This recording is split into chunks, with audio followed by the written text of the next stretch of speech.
Happy teachers day. Teachers মানেই হলো তারা সেই গুরুজন যারা সমাজের সঠিক রাস্তাটা দেখানোর জন্য সবসময় তৈরি থাকে। নিজেদের সমস্যা থাকা সত্ত্বেও সেগুলোকে দূরে সরিয়ে রেখে তারা এগিয়ে আসে যাতে করে প্রত্যেকটি সেই শিক্ষার্থীকে সে বা তিনি সঠিক শিক্ষাদান করতে পারেন, তাদেরকে জীবনে সঠিক আলো দেখাতে পারেন। তাই প্রত্যেকটি সেই সমস্ত শিক্ষক, সেই সমস্ত মানুষ যারা একে অন্যের পাশে এসে দাঁড়ায়, কঠিন সময়ে তাদের পাশে থাকে, তাদেরকে সঠিক রাস্তা দেখায়, কঠিন পরিস্থিতি থেকে বেরিয়ে আসতে তাদেরকে সাহায্য করে। সে একজন বলতে পারো বন্ধু হতে পারে, অন্য যে কোনো আননোন চেনা নয় এমন ব্যক্তিও হতে পারে। অবশ্যই বাবা মা এবং আমাদের গুরুজনেরা প্রত্যেকেই এই হ্যাপি টিচার্স ডে এই কথাটার জন্য উপযুক্ত। তাদের সবাইকে জানাই আমার এই চ্যানেলের তরফ থেকে অসংখ্য অসংখ্য শুভেচ্ছা। সবাই খুব ভালো থাকুন, সুস্থ থাকুন এবং আগামী দিনে আরও এরকমভাবে মহান কাজকর্মেও আপনারা চালিয়ে যান। এনিওয়ে, চলো এবার চলে আসি আজকের ভিডিওর টপিকে। আজকের যে ভিডিওর টপিক সেটা হলো কমন এরার্স। জব ওরিয়েন্টেড বিভিন্ন রকম আর কি এক্সামে এরম ধরনের কোয়েশ্চেন খুব দেখা যায়, যেখানে কিছু লাইন দেয়া থাকে, যে লাইনের মধ্যে কোনো কোনো শব্দ ভুল দেয়া থাকে। সঠিক শব্দটা কোনটা সেখানে নির্বাচন করতে গিয়ে কনফিউশন তৈরি হয়। তাই এমন কিছু খুবই সিম্পল বাট কনফিউজিং এরকম লাইন নিয়ে আসলাম, যেখানে আমরা কমন এরারকে সলভ করব কয়েকটা কুইজের মতন কোয়েশ্চেনের মাধ্যমে। দেখো এখানে প্রথম লাইনটায় কি বলা হয়েছে, no sooner he arrived than the meeting started. No sooner he arrived than the meeting started. এটির বাংলা মানে করলে কি হবে, যেই না সে আসলো মিটিং শুরু হলো, এই হলো বিষয়টা। এইবার সে আসলো এইখানটাতে অ্যারাইভড শব্দটা লক্ষ্য করো, এখানে লেখা আছে যে অ্যারাইভড শব্দটা ভুল আছে। এখানে আমি আন্ডারলাইন করে রেখেছি অ্যারাইভড শব্দটা ভুল আছে। এটার পরিবর্তে চারটে অপশান আছে, কোনটা হবে? ডিড হি অ্যারাইভ হবে, নাকি হ্যাড হি অ্যারাইভড হবে, নাকি হি হ্যাড অ্যারাইভড হবে, নাকি বোথ এ অ্যান্ড বি হবে? সঠিক আনসার এখানে কোনটা হবে? তোমরা কমেন্ট সেকশানে আমাকে জানাতে পারো, আমি এক্সপ্লেন করছি। এই যে লাইনটা এখানে লেখা আছে দেখো, নো সুনারের পর নো সুনার ব্যবহার হওয়ার পরে তারপরে আমরা দেখতে পাচ্ছি এখানে এসেছে সাবজেক্ট। কিন্তু কথা হলো নো সুনারের পরে সাবজেক্ট আসে না। এই যে রুলটা এটা কিন্তু এখানে হবে না। নো সোনারের পরে আমরা সাবজেক্ট লিখতে পারবো না। তার পরিবর্তে এখানে যে স্ট্রাকচারটা আমরা ফলো করতে পারি সেটা কিন্তু প্রধানত দুটো। নো সোনারের সাথে আমরা লিখতে পারি প্রথমত নো সোনার প্লাস, নো সোনারের সাথে যায় প্লাস হ্যাড, আর একটা হলো নো সোনারের সাথে যায়, নো সোনারের সাথে যায় ডিড। হলো হ্যাড বা ডিড। যদি নো সোনারের সাথে আমি হ্যাড লিখি তাহলে মেন ভার্ব যেটা আসবে সেটা হবে ভার্বের থার্ড ফর্ম। যদি নো সোনারের সাথে আমি ডিড লিখি তাহলে মেন ভার্ব যেটা সেটা হয় ভার্বের ফার্স্ট ফর্ম। তো এখানে সেই অনুযায়ী যদি যাই, প্রথম যে অপশানটা সেটা কারেক্ট এবং দ্বিতীয় যে অপশানটা সেটা কারেক্ট। নো সোনারের সাথে ডিড হি অ্যারাইভ এমনটাও হতে পারে, হ্যাড হি অ্যারাইভড, এখানে অ্যারাইভড হচ্ছে ভার্বের থার্ড ফর্ম, আর ডিড যখন হচ্ছে অ্যারাইভ হলো ভার্বের ফার্স্ট ফর্ম। তাই দুটোই পসিবল। এইটা যেটা হি হ্যাড অ্যারাইভড এটা অবশ্যই হবে না। কেন? কারণ নো সোনারের পরে যে ফরমেশনটা ফলো হয় সেটাকে বলা হয় ইনভার্সন, অর্থাৎ সাবজেক্টের আগেই অক্সিলারি ভার্ব চলে আসে, সাবজেক্টের পরে অক্সিলারি ভার্ব লিখলে সেটা হবে না। তাই জন্য এটা নর্মালভাবে দেখতে গেলে লাইনটা ঠিক মনে হলেও এটাকে তুমি ব্যবহার করতে পারবে না নো সোনারের ক্ষেত্রে। নো সোনারের পরে সাবজেক্টের ব্যবহার হবে না, বরং আসবে অক্সিলারি। সেই সেন্স থেকে এই অপশানটা সঠিক, বোথ এ অ্যান্ড বি হলো, অর্থাৎ 1 এবং 2 নাম্বার যে অপশান দুটো এই দুটোই সঠিক। তাই জন্য বোথ এ অ্যান্ড বি এই আনসারটা করতে হবে। বোঝা গেল? পরেরটা দেখো কি বলছে লক্ষ্য করো, hardly had I reach the station then the train left. মানে কি, আমি স্টেশনে পৌঁছানো মাত্রই ট্রেনটা ছেড়ে চলে গেল। এই লাইনটার মধ্যেও দেখো নো সোনারের মতন কনস্ট্রাকশন আছে। হার্ডলি ব্যবহার হওয়ার পরে হ্যাড আসলো, তারপরে সাবজেক্ট V3 হলো, তারপরে এইখানটাতে আমরা দেখতে পাচ্ছি দেন ব্যবহার হয়েছে, দেন দ্য ট্রেন লিফট। এই যে দেন এখানে অ্যাপ্লাই হয়েছে এটাকে বলা হচ্ছে, এটা এখানে এরর আছে। তো সেই সেন্সে এটা কি সঠিক উত্তর হবে? প্রথমে বলা হচ্ছে দেনই বসবে, এটা কোনো এরার নয়, এখানে দেনই বসবে। তারপরে বলা হচ্ছে দেন আছে, এখানে দেনের পরিবর্তে দেন ব্যবহার হবে। তারপরে বলা হচ্ছে না অ্যাজ বসবে, এবং শেষে বলা হচ্ছে এসব কিছু হবে না, ওয়েন হবে। সঠিক আনসার কোনটা হবে? নো সুনারের সাথে যখন আমরা নো সুনার অ্যাপ্লাই করি তখন নো সুনারের সাথে আমরা ব্যবহার করি যে জিনিসটা সেটা হলো দেন আসে, নো সুনারের সাথে হয় দেন। কিন্তু যেই তুমি হার্ডলি ইউজ করবে, হার্ডলির সাথে তখন কিন্তু কখনোই দেন বসে না। এখানে দেন লিখলে পুরোপুরি ভুল হয়ে যাবে। তো দেনের পরিবর্তে এখানে আমরা লিখব ওয়েন। ওকে, তাহলে হার্ডলির সাথে ওয়েনের কম্বিনেশন, হার্ডলির সাথে দেন কখনোই বসবে না। তাই এই রুল অনুযায়ী যদি দেখি তাহলে এটা হচ্ছে না, এটা হচ্ছে না, এটাও হচ্ছে না, হচ্ছে কোনটা? এইটা, ওয়েনটা। তো এখানে দেনের পরিবর্তে আমায় লিখতে হবে ওয়েন, তাহলে সম্পূর্ণ স্ট্রাকচারটা সঠিক। পরেরটা দেখো, if I was you I would not accept this offer. আমি যদি তুমি হতাম বা আমি যদি তোমার জায়গায় থাকতাম, এরকম সেন্সে I would not accept this offer, তাহলে আমি এই অফারটাকে গ্রহণ করতাম না। এই যে কথাটা বলা হয়েছে দেখতে পাচ্ছ, এটা কন্ডিশনাল সেন্টেন্স আছে, যেহেতু ইফ দিয়ে বলা হয়েছে। এই লাইনটায় বলা হচ্ছে ওয়াজ যে শব্দটা, এই শব্দটা নাকি ভুল। তাহলে এখানে ওয়াজের পরিবর্তে কি হবে? অ্যাম বসাতে পারো, নাকি ওয়্যার বসাতে পারবে, নাকি হ্যাড বিন হবে, নাকি উইল বি হবে? সঠিক কোনটা হবে? যদি আমরা লক্ষ্য করি যে উইল বির কথা যদি ভাবি, শেষ থেকে শুরু করা যাক, উইল বি যদি ভাবি তাহলে বিষয়টা কীরকম দাঁড়াচ্ছে? ফিউচার হয়ে যাচ্ছে। প্লাস এখানে যে পরের কনস্ট্রাকশনটা ওখানটাতে লেখা আছে উড, মানে পাস্ট বোঝাচ্ছে। সেই সেন্স অনুযায়ী আমি কিভাবে এখানে ব্যবহার করব উইল বি? যদিও এই বিষয়টা ঠিক এক্স্যাক্টলি ওইভাবে পাস্ট হচ্ছে না, এটা একটা ডিফারেন্ট থিওরি অনুযায়ী কাজ করছে, আমি আসছি সে ব্যাপারে। তারপরেরটা আছে হ্যাড বিন। তো মনে হতে পারে এখানে যখন পাস্ট আছে তো আমি এখানে ইফের পরে হ্যাড বিন বলতে পারি, কিন্তু ইফের পরে এখানে আই হ্যাড বিন ইউ, এটাও সঠিক কনস্ট্রাকশন হয় না। কেন হয় না কনস্ট্রাকশন সঠিক? কারণ এই যে বিশেষ ধরনের কনস্ট্রাকশন এখানে আমরা দেখতে পাচ্ছি, যেখানে এই পার্টিকুলার পার্টটাতে যে বিষয়টাকে বলা হয়েছে সেটা অ্যাকচুয়ালি কিন্তু ইম্পসিবল কনসেপ্ট, মানে আমার পক্ষে তুমি হওয়া সম্ভব না। আমি একজন ব্যক্তি, তুমি একজন আলাদা ব্যক্তি, আমাদের দুজনের আইডেন্টিটি ডিফারেন্ট, শরীর আলাদা, সমস্ত শারীরিক বিষয়ের পাশাপাশি মানসিক বিষয় সবই আলাদা। আমার পক্ষে তুমি হওয়া কিভাবে সম্ভব হবে? এটা তো ম্যাজিক নয়। তাহলে এরকম ধরনের কথা যখন আমরা বলি সেটাকে বলা হয় সাবজাংটিভ মোড। ওকে, সাবজাংটিভ মোড। যখন আমরা এরকম ধরনের সাবজাংটিভ মোডের ব্যবহার করি, এই সাবজাংটিভ মোড যখন হয় তখন সেখানে আমরা ব্যবহার করে থাকি সিঙ্গুলার সাবজেক্টের পরে ওয়্যার। ওকে, ওয়্যার। তাই অ্যামও হবে না, এখানে হ্যাড বিনও হবে না, উইল বিও হবে না, বসবে এখানে ওয়্যারটা। ওকে, এখানে বসবে ওয়্যার। তো তাহলে লাইনটা হচ্ছে ইফ আই ওয়্যার ইউ, আমি যদি তুমি হতাম, আমি যদি তুমি হতাম হয়ে যাবে ইফ আই ওয়্যার ইউ, তারপরে I would not accept this offer. এই যে হাইপোথেটিক্যাল সিচুয়েশন, একটা এমন কিছু যেটা কল্পনার মাধ্যমে বোঝানো হচ্ছে। If I were a bird, আমি যদি পাখি হতাম। If I were if I were a police officer, আমি যদি আজকে পুলিশ অফিসার হতাম। এখন তো আর সম্ভব না, সে আমি যদি ওইরকমভাবে পড়াশোনা করতাম তাহলে সেটা আলাদা ব্যাপার ছিল, কিন্তু এখন কি পসিবল? অ্যাট প্রেজেন্টে আর পসিবল না, এরকম সেন্স থেকে বলা হয়েছে। বর্তমানে দাঁড়িয়ে সম্ভব হবে না যখন, বা কোনো কালেই সম্ভব হবে না যখন, তখন সেই সব ক্ষেত্রগুলোতে সিঙ্গুলার সাবজেক্টের পরে ওয়্যার হবে। আই হোক, হি হোক, শি হোক, তোমায় ওয়্যার লিখতে হবে। পরেরটা দেখো, এবং যদি বলো যে তাহলে প্লুরাল সাবজেক্টের পরে কি ওয়াজ হবে না, সেরকমটা কিন্তু নয়, সবসময় তোমাকে ওয়্যারই ব্যবহার করতে হবে। যদি এখানে প্লুরালও হয় তাও কিন্তু তোমাকে ওয়্যার লিখতে হবে। Next one, the teacher asked me that why I was late.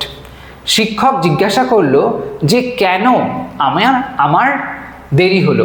Okay, the teacher asked me that why I was late, আমার দেরি কেন হলো। এই লাইনটার মধ্যে এই জায়গাটাতে বলা হচ্ছে ভুল হয়েছে। এই অংশটায় দ্যাট ওয়াই যেটা রয়েছে এটা ভুল বলা হচ্ছে। কেন? এখানে কি কারণের জন্য? লক্ষ্য করে দেখো, এই যে লাইনের দুটো ক্লজ আছে, রাইট? ক্লজ দুটো কি কি? একটা হচ্ছে এইটা, আর একটা হলো এই অংশটা, দুটো ক্লজকে জয়েন করার জন্য ডাবল জয়েনার, ডাবল কনজাংশন তো হবে না, সেই জন্য এই অংশটা ভুল। তাহলে এখানে কি লেখা সঠিক হবে? দ্যাট লেখা, the teacher asked me that I was late, ওয়াইটা কি হবে না? নাকি শুধু হোয়াই লেখা? The teacher asked me why I was late, নাকি হোয়াট, এইসব কিছু হবে না, হোয়াট ব্যবহার হবে, আর নাকি নান, কিছুই হবে না এর মধ্যে। যদি আমরা খেয়াল করে দেখি হোয়াটের কোনো সম্ভাবনাই নেই, তো এটা আগেই উড়িয়ে দাও। হোয়াট কি করে হবে? লাইন তো অ্যাডজাস্টই হচ্ছে না হোয়াট দিয়ে, তাই না? তা হোয়াট বাদ দাও। দ্যাট কি হতে পারে? আমরা জানি যদি ন্যারেশনের পয়েন্ট অফ ভিউ থেকে ভাবি, অর্থাৎ ইনডিরেক্ট স্পিচের পয়েন্ট অফ ভিউ থেকে ভাবি, তাহলে ন্যারেশন বা ইনডিরেক্ট স্পিচ অনুযায়ী এখানে আমরা দ্যাট ব্যবহার করতে পারি। কিন্তু প্রশ্ন হলো ইনডিরেক্টে কি আমরা দ্যাট আস্ক যখন হয় তার সাথে লিখি না? প্রশ্ন করা হচ্ছে সেই সেন্স অনুযায়ী, জিজ্ঞাসা করা হচ্ছে এরকম সেন্স অনুযায়ী, দ্যাট কখনোই আসে না। সেখানে আমরা ব্যবহার হতে দেখি ইফ বা ওয়েদার বা ডব্লিউএইচ ওয়ার্ড থাকলে ডব্লিউএইচ ওয়ার্ড, এইভাবে হয়। এই লাইনে কোথাও ইফ বা ওয়েদারের চান্স নেই, আছে চান্স ডব্লিউএইচ ওয়ার্ডের। এখানে সেন্স অনুযায়ী বোঝা যাচ্ছে কেন আমার দেরি হলো, এই কথাটা সঠিক, তো সেই সেন্সে ওয়াই হলো এখানে কারেক্ট। দ্যাটও হবে না, নান তো চান্সই নেই, হোয়াটও হচ্ছে না, হচ্ছে তাহলে ওয়াই। তাহলে এইখানে আমি যদি দ্যাট বাদ দিই তাহলে লাইনটা ঠিক আছে। The teacher asked me why I was late হলো। পরেরটা দেখো, each of the players have been given a certificate. Each of the players have been given a certificate. প্লেয়ারদের প্রত্যেককেই সার্টিফিকেট দেওয়া হয়েছে একটা করে। এখন কথা হলো এখানে বলা হচ্ছে হ্যাভ শব্দটা ভুল আছে। ভুল কি আছে? অপশানে কি বলছে? বলা হচ্ছে হ্যাভের পরিবর্তে হ্যাজ হবে, হ্যাভের পরিবর্তে হ্যাভিং হবে, ওয়াজ হবে নাকি ওয়্যার হবে। তো এখানে হ্যাভ কেন ভুল? লেখা তো আছে প্লেয়ার্স, তাহলে তো ভুল নেই। প্লেয়ার্সদের পরে প্লুরাল ফর্মের পরে তো হ্যাভ বসতেই পারে, কিন্তু না। খেয়াল করে দেখো এই যে প্লেয়ার্সের আগে একটা কথা জোড়া আছে, সেটা হচ্ছে ইচ। যখন ইচ বলা থাকে তখন প্রতি মানে অর্থাৎ ইন্ডিভিজুয়ালি একজন একজন করে বোঝানো হয়। তো এখানে সংখ্যায় অনেক হতে পারে, কিন্তু এদের মধ্যে একজন একজন করে পয়েন্ট করা হচ্ছে, ইন্ডিভিজুয়ালি এক একজনকে বোঝানো হচ্ছে, সেই সেন্স থেকে এটা কিন্তু সিঙ্গুলার হচ্ছে, এবং তাই আমাদের এখানে সিঙ্গুলার কিছু একটা অক্সিলারি ব্যবহার করতে হবে, যে সিঙ্গুলার অক্সিলারি এটার সাথে যায়।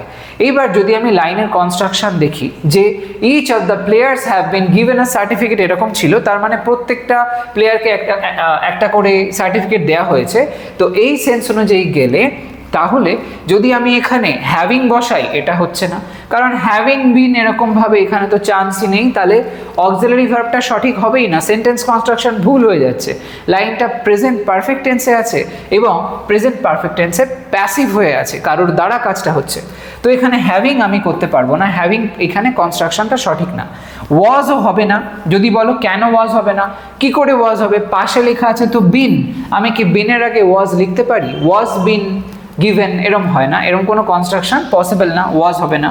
যেমন ওয়াজ হবে না তেমন একইভাবে ওয়্যারও হবে না, ওয়াজ ওয়্যার সেম সেন্সে। তাহলে পড়ে থাকলো হ্যাজ, হ্যাজটা এখানে হবে।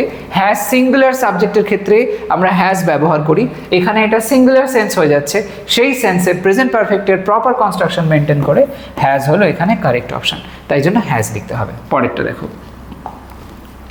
লক্ষ্য করো লাইনটা, the principal as well as the teachers were present.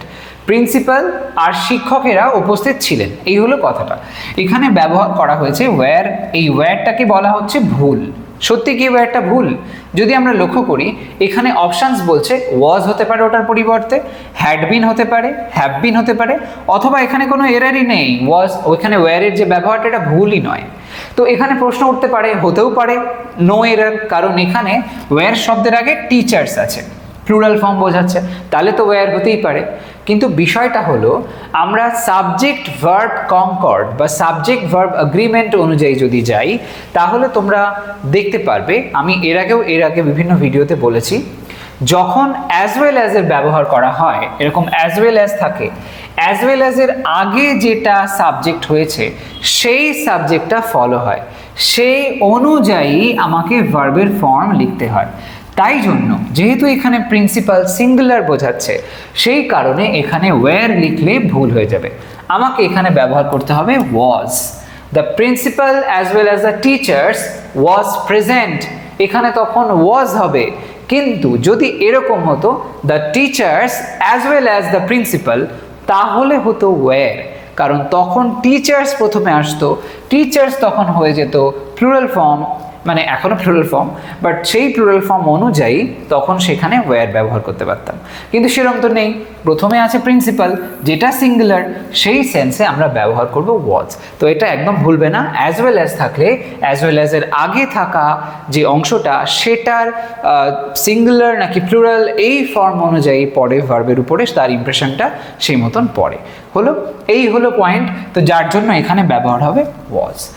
Next ওয়ানটা দেখো, Scarcely had the match begun, then it started raining. ম্যাচটা শুরু হওয়া মাত্রই বৃষ্টি শুরু হলো। এই যে লাইনটা এখানে বলা হয়েছে এটার মধ্যে বলা হচ্ছে দেন শব্দটা ভুল আছে। এটাও কিন্তু লক্ষ্য করছি আমরা যে ওই নো সুনার বা হার্ডলি সেরকম ধরনেরই সেন্স আছে। তো এখানে তাহলে আমরা কি ব্যবহার করব? ওয়েন লিখবো নাকি হোয়াইল লিখবো নাকি দেন লিখবো নাকি কোনো ভুলই নেই? সঠিক আনসার কোনটা হবে? খেয়াল রাখবে যখন হার্ডলি বা স্ক্যারসলির ব্যবহার আমরা করি উভয় ক্ষেত্রেই, হার্ডলি এবং স্ক্যারসলির ক্ষেত্রে আমরা ব্যবহার করে থাকি when, ওকে। আর যখন নো সুনার লিখি আমরা তখন সেক্ষেত্রে ব্যবহার হয় দেন, কিন্তু কোনো অবস্থাতেই এই দেন শব্দের ব্যবহার হবে না, ওকে, খেয়াল রাখবে। তো সেই সেন্স অনুযায়ী এখানে আমায় লিখতে হবে when। পরেরটা দেখো, The report is divided between 5 sections. রিপোর্টটি 5টি ভাগে ভাগ হয়েছে। এখানে বিটুইন শব্দের ব্যবহার হয়েছে, বলা হচ্ছে এটা ভুল। এই প্রিপোজিশন না বসে এখানে বসবে ইন অথবা টু অথবা ইনটু, অথবা কোনো ইমপ্রুভমেন্ট হবে না লাইনে, নো ইমপ্রুভমেন্ট, অর্থাৎ যা আছে ঠিকই আছে, ভুল নেই। এইবার এখানে আমরা তাহলে যদি ভাবি লজিক ওয়াইজ, এখানে বলা হচ্ছে 5টা সেকশনে বিভক্ত হয়েছে। এই যে ডিভাইড শব্দটা আছে, ডিভাইড যখন মানে কোনো জিনিস যখন এরকম বিভক্ত হয় ডিভাইডের ব্যবহার করা হয় এবং কত ভাগে কত অংশে ইত্যাদি বলা থাকে, তখন সেক্ষেত্রে আমরা ডিভাইডের পরে ব্যবহার করে থাকি অ্যাপ্রোপ্রিয়েট প্রিপোজিশন ইনটু। তাই জন্য এখানে যদি ইন লেখো ভুল, টু লেখো ভুল, এবং যদি বিটুইন রেখে দাও সেটাও ভুল। এখানে আমাকে ব্যবহার করতে হবে into. The report is divided into 5 sections, এরকম ভাবে করতে হবে। পরেরটা দেখো, She insisted to accompany me to the airport. She insisted to accompany me to the airport. অর্থাৎ সে জোর করলো আমাকে এয়ারপোর্ট পর্যন্ত সঙ্গ দিতে, এরকম সেন্সে বলা হয়েছে। এই যে লাইনটা বলা হয়েছে এখানে বলা হলো এই যে টু অ্যাকম্পানি, এই কথাটা এখানে ভুল আছে। তো অ্যাকচুয়ালি কি ভুল আছে লাইনটা? যদি আমরা খেয়াল করি বিশেষ কিন্তু কনস্ট্রাকশনগত মিস্টেক দেখতে পাচ্ছি না, তাহলে এখানে কি হবে? এই জায়গায় বলছে অপশন এ অন অ্যাকম্প্যানিং হবে, টু অ্যাকম্প্যানি হবে না। বলা হচ্ছে ফর অ্যাকম্প্যানিং হবে, অথবা বলা হচ্ছে ইন অ্যাকম্প্যানিং হবে, অথবা কোনো পরিবর্তন আসবে না। সঠিক উত্তর এখানে কোনটা হতে পারে? দেখো এই যে লাইনটা এখানে লক্ষ্য করো, এই টু অ্যাকম্প্যানি এটার আগে কি আছে? ইনসিস্টেড আছে। ইনসিস্টেড, কেউ যখন কিছু করতে ইনসিস্ট করে তখন সেই সেন্স অনুযায়ী ইনসিস্টেড বা ইনসিস্ট যে করা হলো, যে জিনিসটার উপর ইনসিস্ট করা হচ্ছে সেই সেন্স অনুযায়ী বোঝাতে গেলে আমাকে অন ব্যবহার করতে হয়, ওকে, অন ব্যবহার করতে হয়। তাই লিখতে হবে she insisted on accompanying me to the airport. She insisted on accompanying me to the airport. আমি এখানে for accompanying বলতে পারবো না, in accompanying বলতে পারবো না, কোনো ইমপ্রুভমেন্ট হবে না, সেটাও কারেক্ট নয়। তাই জন্য টু অ্যাকম্প্যানি দেখতেও ঠিক লাগতে পারে কিন্তু এটা সঠিক ইউজ হবে না। সঠিক ইউজ হলো এইটা, অন অ্যাকম্প্যানিং হলো অন অ্যাকম্প্যানিং এর ব্যবহার এখানে হচ্ছে ইনসিস্টের পরে অন এখানে অ্যাপ্রোপ্রিয়েট প্রিপোজিশন হিসেবে কাজ করছে, সেই সেন্স অনুযায়ী আমাকে এখানে অ্যাকম্প্যানি থেকে অ্যাকম্প্যানিং করতে হবে। এরকমভাবে লাইনটা আমরা করতে পারি। তো অ্যাকম্প্যানিং এখানে জেরান্ড হিসেবে কাজ করছে। হলো, নেক্সট ওয়ানটা দেখো, neither the manager nor the workers is willing to compromise, অর্থাৎ না ম্যানেজার না শ্রমিকরা কেউই উইলিং টু মানে ইচ্ছুক হওয়ার কথা বলা হচ্ছে। তো আগে যেহেতু নিদার আছে তাই জন্য না অর্থ আসবে, কেউই ইচ্ছুক নয় কি করতে, কম্প্রোমাইজ করতে, সমঝোতা করতে কেউ চায় না। ওকে, এই যে সেন্সটা এখানে বলা হচ্ছে neither the manager nor the workers is willing to compromise, এখানে ইজ শব্দটাকে বলা হয়েছে রং, তার পরিবর্তে বলা হচ্ছে লিখতে হবে ওয়াজ অথবা আর অথবা হ্যাজ অথবা হ্যাভ, কোনটা হবে দেখা যাক। এখানে যদি আমরা খেয়াল করি এই জায়গাতে লেখা আছে নিদার দ্য ম্যানেজার, নিদার শব্দের পরে আছে সিঙ্গুলার সাবজেক্ট, তাহলে সেই অর্থ অনুযায়ী যদি যেতাম তাহলে ইজ সঠিক হতো, কিন্তু ইজ এখানে ভুল বলেই দেওয়া হয়েছে। তাহলে বোঝা যাচ্ছে ইজ ডেফিনেটলি একে ফলো করছে না, ফলো করছে কাকে, ওয়ার্কার্সকে। এখানে যে কথাটা বলা হয়েছে এটা হলো প্লুরাল নাম্বার, যেহেতু এটা প্লুরাল নাম্বার সেই সেন্স অনুযায়ী আমাকে ওখানে অক্সিলারি ভার্ব ব্যবহার করতে হবে। তারপরে বলা হয়েছে উইলিং টু, ইচ্ছুক, এই উইলিং টু কথাটার আগে আমি যদি ব্যবহার করি হ্যাভ তাহলে সেটা সঠিক হবে না, তাই হ্যাভটা ভুল। হ্যাভের পরে কি করে তুমি উইলিং বলবে, হয় না, কনস্ট্রাকশন সঠিক নয়। হ্যাভ যখন হচ্ছে না, হ্যাভের সাথে সাথে ইজও হবে না, এই হ্যাজও হবে না, তাই হ্যাজেরও চান্স নেই। যদি আমি আর ভাবি এখানে neither the manager nor the workers are willing to compromise, তাহলে এটা অবশ্যই হতে পারে, তাহলে ওয়াজ এরও কোনো চান্স থাকছে না। ওয়াজ যেহেতু সিঙ্গুলার তাই জন্য হবে না। এখানে প্লুরাল ফর্ম ব্যবহার করতে হচ্ছে, সেই মানে ব্যবহার হয়েছে সেই সেন্স অনুযায়ী আমাকে আর লিখতে হবে, এটাই হবে সঠিক। তাই এখানে ইজের পরিবর্তে আমরা ব্যবহার করতে পারি আর, সেটা সঠিক হবে। neither the manager nor the workers are willing to compromise, বোঝা গেল? তাহলে এখানে লক্ষ্য করলাম আরও একটা বিশেষ কনস্ট্রাকশন যেটা সাবজেক্ট ভার্ব এগ্রিমেন্টের পয়েন্ট অনুযায়ী কিন্তু ফলো হয়। তো এরকমভাবে দেখতে পেলে আজকের এই কটা আমি এক্সাম্পল দিলাম কমন এরারের। এরকম ধরনের লাইন্স তোমরাও দেখো, কোথাও কনফিউশন হলে আমাকে কমেন্টে জানিও। আজকের ভিডিও এই পর্যন্তই থাকছে, যদি মনে হয় ইনফরমেটিভ ছিল একটা লাইক করতে ভুলো না, শেয়ার করো সমস্ত ফ্রেন্ডসের মধ্যে। চ্যানেলটা এখনও সাবস্ক্রাইব না করে থাকলে ডেফিনেটলি করে নাও, কারণ এই ধরনের ইনফরমেটিভ ভিডিওস তোমরা আমার চ্যানেল থেকে পেতেই থাকবে। আজ তবে আসি, সবাই ভালো থাকো, সুস্থ থাকো, বাই বাই।